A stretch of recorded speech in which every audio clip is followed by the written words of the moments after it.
Sveiki, esu daktaras Sergejus Neifachas, Vilniaus Lopšelio darželio Jurginėlis direktorius.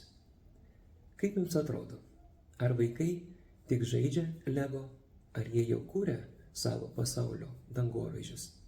Ar jums įdomu, kaip žaidimą paversti tikrų tyrinėjimų, kūrybą ir atradimais? Jeigu taip, tai jau spalio 1 dieną kviečiu jūs į seminarą nuo Lego iki dangoraižio. Vaiko kūryba per STEAM ir architektūrą. Jame kalbėsime, kaip STEAM metodika ir architektūrinės veiklos padeda lavinti vaikų kūrybiškumą, problemų sprendimo įgūdžius, smalsumą. Jūs išsinešite paprastus būdus ir patarimus, kurie pravers kasdieniame darbe, kad vaikai augtų kūrėjai, tyrinėtojai, atradėjai. Prisijunkite prie seminarų ir būkite tais pedagogais, kurie augina ateities kūrėjus. Iki susimatymo.